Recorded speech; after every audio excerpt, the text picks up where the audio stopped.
Hey guys, today I thought I would put together a top 5 legendary video for the Altersphere cards. We just got the mini expansion. We've had about 2 weeks to play with the cards, so I've kind of got an idea of what my top 5 legendaries from the expansion are. And these are kind of legendaries that you might want to craft over other ones, depending on what classes you want to play. So I'm going to start off with my honorable mentions. So these are cards that I didn't quite make my top 5, but I thought I'd mention them as options to craft. So first we have my favorite legendary from the set. Didn't make my top 5. It's not as powerful as the other ones, but Zebet is my favorite. She works very well in an Arcus mid-range, in any general mid-range Shadowcraft deck. It even sees play in unlimited mid-range Shadowcraft, which is a very tight list. Only powerful cards are able to make it into the mid-range unlimited version. But for rotation, she sees play here and there. A very good card, but it doesn't quite synergize with the Arcus build. The other card is the new sword legendary from the mini expansion, Dionne. She's like a jack of all trades kind of card. She is removal, she's a finisher, she's a board clear. She does all of these things. Not better than other cards do, but she does them all. It's a very flexible card. You see maybe one copy in Latham-based mid-range sword, and a few extra copies in more aggressive sword decks. So I didn't include in my top 5, but it definitely deserves an honorable mention. Moving on, this is my number 5. This one might be a little strange. Looking at the expansion first, when coming in, it didn't seem like a very good legendary. It seemed kind of random.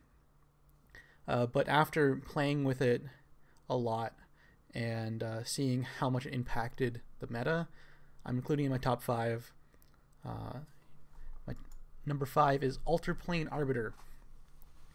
So this card sees play in Ramp Dragon because it comes down as early as maybe turn 5. It's very, very powerful when it comes down early. Because it gives you a lot of tempo, and the tempo that you get from this early in the Ramp Dragon deck allows you get your later plays a little bit safer.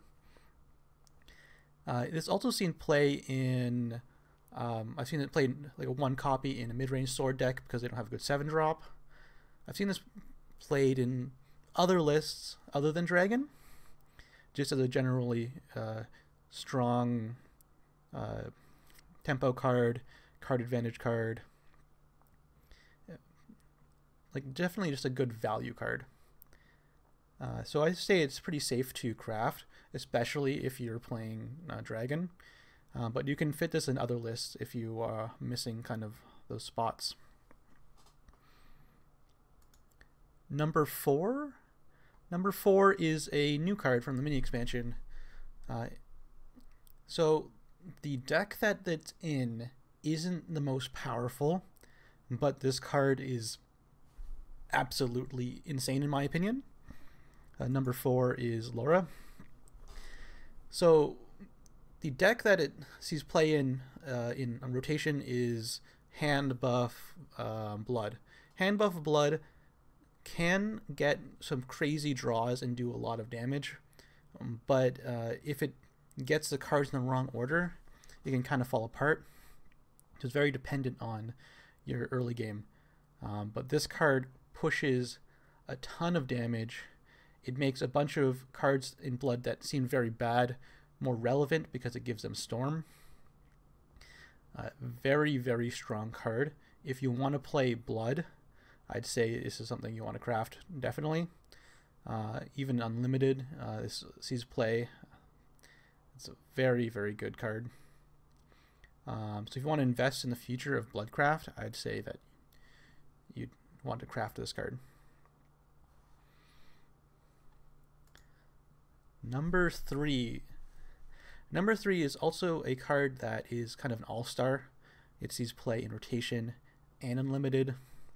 Pretty much there's 3 of copy. Like, there's like no question when you want to put this card in your deck. Number 3 is Holylord Eachtar. So he's not as strong as the Shadowcraft Eachtar, but he's almost there. He's very, very good in mid-range lists. The ward that he generates off of his tokens lets you set up stuff like Seraph in Unlimited. It lets you slow down the game so you can generate your Lion Crystals a little bit faster in rotation. A very, very strong card. Getting 9 shadows isn't very difficult in Haven because of an amulet. Amulets will be 1 shadow for the amulet dying, and then extra shadows for the follower that the amulet creates. So it's not very hard to get that 9 shadows. Very, very strong card. Very safe to craft. Sees a lot of play. If you're playing Haven, you definitely want Holylord Eachtar. Number 2. So I kind of had decided which one was number 2. Was it Holylord Eachtar or was it this card? But looking at how much they impact the deck that they're in, I definitely want this number 2. Number 2 is Aether of the Warrior Wing. So it says a swordcraft card that lets you tutor out your finisher. So this works very well on turn 3 because it draws your Cavalier. You can evolve on turn 4. It means you only have to run 1 Cavalier in your deck. And I feel like that's a big deal because it lets you put more cards in your deck that you wouldn't otherwise have room for. It also helps you guarantee drawing your Latham. So an issue with the Latham deck before was you run 3 Latham, but if you are on turn 2 and you have 1 Latham in your hand, you might not want to use it right away because you need it for turn 8 because that's how you win the game generally. But Aether allows you just to throw your Latham out on turn 2 without really having to worry about getting 1 late game because Aether helps you draw it later. Like for Swordcraft generally doesn't have good card draw, and this is not just good card draw. You know exactly what you're getting most of the time, and that's a big deal. It lets you strategize what your next turn is going to be. So Aether of the Warrior Ring is my number 2. If you're playing Swordcraft, you definitely want 3 of her. Very, very good card. Now, number 1. I think you all can guess what my number 1 is. It's arguably most powerful deck at the moment. One of the most powerful decks, definitely. And this is the key card for that strategy. My number 1 is Prince of Cocytus. Yes, Ramp Dragon is very, very strong right now. And you are seeing Prince of Cocytus on turn 6 very consistently because Ramp Dragon has so much ramp because of the mini expansion. It has so much ramp. Getting 9 play points on turn 6 is super easy. Getting the Prince of Cocytus down on turn 6 almost guarantees you win the game. Very, very powerful card. You can even play it in other decks like Artifact Portal because you'll go for your deck so fast that you can find the Prince of Cocytus cards that you would have got from the acceleration effect. If played in other classes and you get him down safely, he does the same thing kind of in Dragon where you're just going to kind of win. He's just a lot slower because you can't ramp into him. Yeah, he's very powerful, and it's very heartbreaking when your opponent gets down a Prince of Cocytus and you're like early game. Like turn 6, heartbreaking. Turn 7, it's really bad. Even on like turn 8, if they got him down and you're not winning the game immediately, It's just a matter of fact, Prince of Cocytus is going to win the game. Very strong card.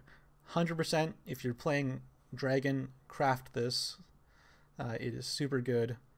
As long as Dragon has ramp in it, ramp plus Prince of Cocytus will always be a thing. So, like, for the next few expansions, unless ramp gets totally gutted in Dragoncraft, I don't see, ramp plus Prince will always be a thing. So, 100%, if you're playing Dragon, craft this card. So that's my top 5. Let me know in the comments what you think. I know there's a bunch of cool legendaries that came out this expansion. Let me know what one's your favorite. My favorite is Zebet. I bet other people have different favorites. Let me know if you want to see more videos like this. I kind of want to go over the gold cards, maybe a top 10 list for the gold cards, because there's a lot of good, powerful gold cards from Altersphere. So make sure to subscribe up there, and if you want, you can check out my video, which goes over all of the mini expansion cards from Altersphere. It's about an hour long, so if you have time to watch that, it's over there. All right, thanks for watching, guys. See ya.